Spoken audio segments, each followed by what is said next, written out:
Welcome to iDream media. So kidney issues రాకుండా ఉండాలంటే ఏం చేయాలి, కిడ్నీ పనితనం మెరుగుపడాలంటే ఎటువంటి న్యాచురల్ వేస్ ఉన్నాయి, వెజిటబుల్ థెరపీ దీని గురించి ఏం చెప్తుంది, వివరాలు తెలుసుకుందాం. ఈరోజు మనతో పాటు ఉన్నారు ప్రముఖ vegetable therapist and sun spiritual society founder Vikramaditya Guruji గారు. గురుగారు నమస్కారం అండి. సూర్యోస్మితల్లి. గురూజీ, చాలామంది కిడ్నీ సమస్యలు ఉన్నాయని చెప్తూ ఉంటారు, కిడ్నీలో స్టోన్స్ వస్తున్నాయని కూడా చెప్తూ ఉంటారు. సో అయితే అసలు ఈ కిడ్నీ సమస్యలు అనేవి ఎందుకు వస్తాయి, రాకుండా జాగ్రత్తలు ఏంటి? సో కిడ్నీలు పూర్తిగా ఫిల్టర్ అవ్వాలి, మంచిగా బాగా పనిచేయాలి, పనితనం మెరుగుపడాలంటే ఏం చేయాలి? మనం ఈ వెజిటబుల్ థెరపీ మొదలుపెట్టి సుమారు 3 years అవుతుందమ్మా. ఈ 3 years జర్నీలో ఈ కిడ్నీ ఇష్యూస్ గురించి మీరు ఏమైనా విన్నారంటే, కిడ్నీలో స్టోన్స్ గురించి ఈ 3 yearsలో బాగా ఎక్కువ విన్నాం కదా. ఇంతకు ముందు లేదా కిడ్నీలో స్టోన్స్ గురించి? అంటే ఒక క్వశ్చన్ మిమ్మల్ని చేస్తాను. ఇంతకు ముందు కూడా ఉంది, ఇంతకు ముందు కూడా ఉంది, కానీ అంత అవేర్నెస్ లేదు జనాలకి. కిడ్నీలో రాళ్ళు వచ్చి దానికి మనం ప్రకృతి వైద్య విధానంలో కొండపిండాకు అని చెప్పేసి ఒక ఆకుతో వాడితే కిడ్నీలో రాళ్ళు కరిగిపోతాయి. రణపాల అని ఒక ఆకు ఉంటుంది, అది కూడా కిడ్నీ రాళ్లను కరిగిస్తుంది. అసలు కిడ్నీలో రాళ్ళు ఎందుకు ఫామ్ అవుతాయి, ఇదేనా మనం ప్రధానంగా తీసుకోవాల్సింది. అంటే ఇది ఎందుకు అడిగాను అంటే, మిమ్మల్ని నేను ఎక్కడ ఒక వీడియో చూసా, ఈ ఎవడ పడితే ఆడు కూరగాయలు, పచ్చి కూరగాయలు, బూడిద గుమ్మడికాయ జ్యూస్ తాగండి అని చెప్తున్నారు, మీరు బూడిద గుమ్మడికాయ జ్యూస్ ఎక్కువ తాగితే కిడ్నీలో రాళ్ళు వస్తున్నాయని చెప్పేసి చెప్పడం జరిగింది. కొన్ని చెప్పింది అన్న ఒక అథెంటిక్ డాక్టర్, నెఫ్రాలజిస్ట్ అయితే కొంచెం ఆలోచించాల్సినటువంటి అవకాశం ఉంది. మరి అంటే నేను లేకపోతే ఇంకొకళ్ళు ఈ మధ్య ఎక్కువ మనం రా వెజిటేబుల్స్ గురించి మాట్లాడుతున్నాం. అసలు ఫస్ట్ ప్రధానంగా కిడ్నీలో రాళ్ళు ఎందుకు వస్తున్నాయో తెలియదు. అంటే ఇంతకు ముందు లేవా?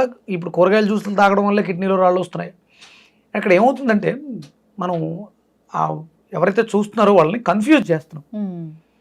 నేను వెజిటేబుల్ థెరపీ అనేది ప్రాక్టీస్, నేను ఒక గురువు గారి దగ్గర దాన్ని శిష్యరికం చేసి తెలుసుకోవడం జరిగింది.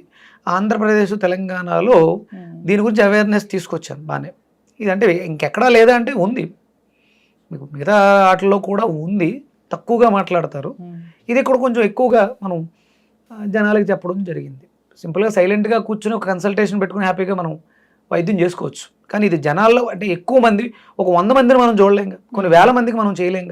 దాని గురించి అవేర్నెస్ తీసుకొస్తే వాళ్ళు దాన్ని ఇంట్లో చేసుకోగలిగినప్పుడు హ్యాపీగా అందరికీ అందుబాటులోకి వస్తుందని దీని గురించి చెప్పడం జరిగింది. ఇప్పుడు కిడ్నీలో రాళ్ళకి ప్రధానమైనటువంటి కారణం వండిన పదార్థం న్యాచురల్ వేస్లోంచి ప్రాసెస్ చేసిన ప్రతి పదార్థము కూడా కిడ్నీలో స్టోన్స్కి కారణం అవుతుంది. ఎసిడిక్ నేచర్ అనేది పెరగటం వల్ల కిడ్నీ కొంచెం స్ట్రెయిన్ అయ్యి కొంచెం మనం అక్కడ రాళ్ళలా దాన్ని ఏమంటారు, క్రిస్టల్స్ లాగా ఫామ్ అవుతుంది. ప్రోటీన్ కావచ్చు, లేకపోతే ఫ్యాట్సే స్టోన్స్ లాగా ఫామ్ అవుతూ ఉన్నాయి. గాల్ బ్లాడర్లో స్టోన్ ఫామ్ అవుతున్నాయి, మనకి కిడ్నీలో స్టోన్స్గా ఫామ్ అవుతున్నాయి. గుండెకు వెళ్ళేటువంటి వాల్స్లో కూడా క్రిస్టల్ ఫామ్ బ్లాక్స్ వస్తున్నాయి. దీనికి కారణం ఏంటి అంటే, మనం తీసుకునేటువంటి ఎసిడిక్ నేచర్ ఫుడ్, వండిన పదార్థాన్ని అధికంగా తీసుకోవడం. మన శరీరం ఏం కోరుకుంటుందంటే 80% ఆల్కలైన్, 20% ఎసిడిక్ నేచర్. ఈ కాంబినేషన్లో వెళితే అసలు మీరు ఎవరి దగ్గరికి, ఏ డాక్టర్ దగ్గరికి వెళ్ళాల్సిన అవసరం లేదు. ప్రకృతి అంతా కూడా న్యాచురల్గా తయారయ్యే ఫార్మేషన్లో అయింది. ఒక మనం మాత్రమే ప్రాసెస్ చేసుకుని రుచికి అలవాటు పడ్డాము, లేకపోతే దాని మీద కొంచెం అవగాహన ఉంది. కొన్ని రకాలు మనం వండాలి, ఉడకబెట్టాల్సి వస్తుంది, లేకపోతే వండాల్సి వస్తుంది. ఈ ప్రాసెస్ని కేవలం ఒక మనిషికి మాత్రమే అన్వయించడం జరిగింది. ప్రకృతిలో ఇంకే జీవి కూడా వండుకోవాల్సిన అవసరం లేదు, ఎందుకంటే వాటి జీవన గమనం వేరు. వాటికి ఉండేటువంటి టీత్, అంటే ఇప్పుడు చూడండి, కూరపళ్ళు ఉన్న యానిమల్స్ అన్నీ కూడా మీట్ ఎక్కువ తినాలి. అలా అని చెప్పేసి మన ఇళ్ళలో పెంచుకునేటువంటి ఆవులు కానీ, గేదెలు కానీ, మేకలు కానీ మాంసాహారాన్ని, ఎందుకంటే వాళ్ళ పళ్ళు అలా ఉండవు. మన పళ్ళు సెమీగా ఉంటాయి రెండింటికి మధ్యలో. అంటే కొంత అవసరం ఉంది, అంటే చేస్తున్నటువంటి వృత్తి ప్రవృత్తులను బట్టి మనం తీసుకునే ఆహారం ఇప్పుడు సాత్వికంగా ఉండాలి. సత్వతమో రజోగుణ పదార్థమైనటువంటి పదార్థాలు మనం తీసుకుంటూ ఉంటాం. రజోగుణవర్ధమైనటువంటి పదార్థం ఎవరు తీసుకోవాలి? సైనికులు, మిలిటరీ, వీళ్ళు తీసుకోవాలి. వాళ్ళు అక్కడ శ్రమ పడతారు, పొద్దుటే లేసి బాడీకి వ్యాయామం ఉంటుంది కాబట్టి వాళ్ళు ఆ పదార్థం తీసుకున్నా అది పెద్దగా వాళ్ళని ఇబ్బంది పెట్టరు. ఇక్కడ మనం ఉంటూ ఈ ఎసిడిక్ నేచర్ ఫుడ్స్ తీసుకుంటే కంపల్సరీ మనకి కిడ్నీ ఇష్యూస్ వస్తాయి. ఆ ఎసిడిక్ నేచర్ అనేది ఎలిమినేషన్ టైంలో మనల్ని ఇబ్బంది పెడుతుంది. ఇక్కడ మీకు అది క్యూర్ అవ్వాలంటే ఏం చేయాలి? ఆబ్వియస్లీ ఆపేయాలి. మనం తీసుకోవడం ఆపాలి, లేకపోతే ఎసిడిక్ నేచర్ తక్కువ ఉన్న ఫుడ్, ఆల్కలైన్ ఫుడ్ ఎక్కువ తీసుకోవాలి. దాంట్లో మనకి బూడిద గుమ్మడికాయ హై ఆల్కలైన్ ప్రాపర్టీ. బూడిద గుమ్మడికాయ గురించి చాలా మంది గురుజులు చెప్తూ ఉంటారు. మనకి పెద్ద పెద్ద ఈషా ఫౌండేషన్ సద్గురు గారు చెప్తారు, అందరికీ తెలుసు. దానివల్ల బెనిఫిట్సే తప్ప మనకి చెడు జరిగింది అనేది చాలా తక్కువ ఉంటుంది. అంటే సీజనల్గా చూసుకోవాలి. వర్షాకాలం శీతాకాలం తీసుకుంటే జలుబు చేస్తుంది, అది చలవ చేసే గుణం అధికంగా ఉంటుంది కాబట్టి జలుబు చేస్తుంది తప్ప దాని నుంచి ఎలాంటి సైడ్ ఎఫెక్ట్ ఉండదు. High alkaline property. ఇక మీరు ఇది వండిందా పచ్చిదా అని అపోహ తీసుకుంటే మనకి ఇప్పుడు ఈ వర్షాకాలం శీతాకాలం సన్ టెంపరేచర్ ఎంత ఉంటుందమ్మా? బయట టెంపరేచర్ మినిమం 25 ఉంటుంది కదా, అంటే 25 degreesలో అది వండబడుతుంది. అదే సమ్మర్ అనుకోండి 35-40 degrees వస్తుంది. ఆ వేడికి మనమే ఉడికిపోతున్నాం, ఆ వెజిటేబుల్ ఉడకదా? అంటే ఇవి రా అనుకోవడం పొరపాటు. ఆయన సూర్యనారాయణమూర్తి తన కిరణ శక్తితో వాటిని కొంత ప్రాసెస్ చేస్తున్నాడు. 50 degrees వరకు చేస్తే అది చాలా హెల్త్ ఫుడ్, అందులో ఉన్నటువంటి వాటర్ డిహైడ్రేట్ అవుతుంది కదా. అంటే ఆయన మనకు వండే ఇస్తున్నాడు. అవి రా అనుకోవటం మనం అనుకుంటున్నాం, రా అని వండకుండా తీసుకున్నాం. మనం ప్రాసెస్ చేయట్లేదు అంతే. ఆల్రెడీ న్యాచురల్గా సన్ ప్రాసెస్ జరిగింది, దానివల్ల ఎలాంటి సైడ్ ఎఫెక్ట్లు ఉండదు. ఒకవేళ కెమికల్స్ స్ప్రే చేసి ఉంటే వాటిని కడుక్కోవడానికి ఉప్పు నీళ్ళతో కడుక్కోవడం కానీ, చింతపండు నీళ్ళతో లేకపోతే వెనిగర్ వీటితో కడుక్కోవడం కానీ చేసుకుని మనం మళ్ళీ జ్యూస్ ఫామ్లో తీసుకుంటున్నాం. ఇక్కడ మీకు నేను ఏం చెప్తున్నాను, ఎసిడిక్ నేచర్ని ఆల్కలైన్ చేస్తే కిడ్నీలు బాగా పనిచేసి కిడ్నీలో ఉన్నటువంటి రాళ్ళు కావచ్చు, కిడ్నీల పనితరం మెరుగుపరుకోవడం కావచ్చు, మనకి అద్భుతంగా ఉపయోగపడుతుంది. నేచర్ని మార్చొద్దు. న్యాచురల్గా ఎలా అయితే ఉన్నాయో వెజిటేబుల్స్ కానీ ఫ్రూట్స్ కానీ మీరు అలాగే తీసుకోవడం ద్వారా దాని బెనిఫిట్స్ మనం పొందగలుగుతాం. ప్రాసెస్ చేస్తే దాంట్లో ఉండేటువంటి ఎనర్జీస్ అన్నీ కూడా మనం లాస్ అవుతున్నాం. అందుకని ఎక్కువ తీసుకోవాల్సి వస్తుంది, అది కుదరదు. అందుకని రా ఫామ్లోనే తీసుకోవడానికి ఉత్తమం. ఇందులో ప్రధానంగా బుడుదు గుమ్మడికాయ పనిచేస్తుంది కిడ్నీలో రాళ్ళని శుభ్రం చేసుకోవడానికి. ఎందుకంటే అది ఆల్కలైన్ చేస్తుంది ఎసిడిక్ నేచర్. ప్లస్ దాంతోపాటు కొండపిండాకు అనేది కూడా మనకు ఉపయోగపడుతుంది. దాన్ని ఏం చేస్తారంటే పెసరపప్పులో వేసుకుని తీసుకుంటారు.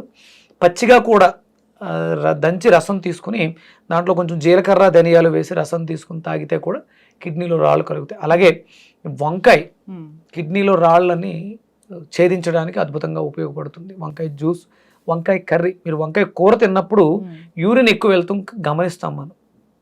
అంటే ప్రధానంగా మనం తీసుకోవాల్సింది ఆహారంలో మార్పులు చేయాలి. మంచినీళ్ళని అమృతంలా ఔషధంలా తీసుకోవాలి.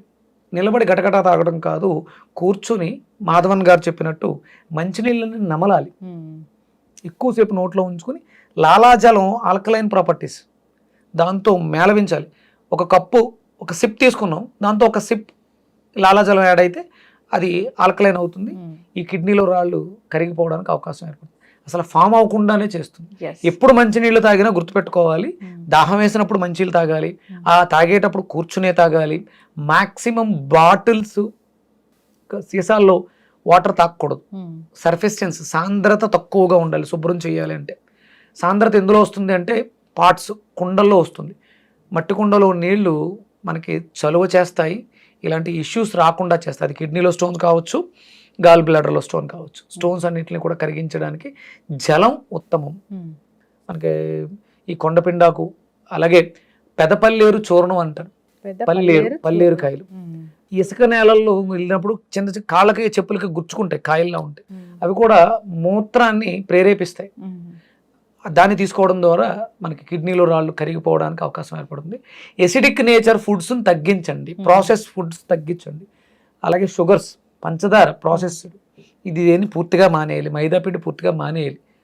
మనం నోటిని చంపుకోగలిగితే రుచిని, అంటే రుచి అనేది కేవలం మనం బిర్యానీ రుచి అంటే వాటికంటే ఇదే కమ్మగా ఉందంటే బాగుందంటే, కానీ మనకి షడ్రుచులు కావాలి. తీపి కావాలి, పులుపు కావాలి, వగరు కావాలి, ఉప్పు కావాలి, కారం కావాలి.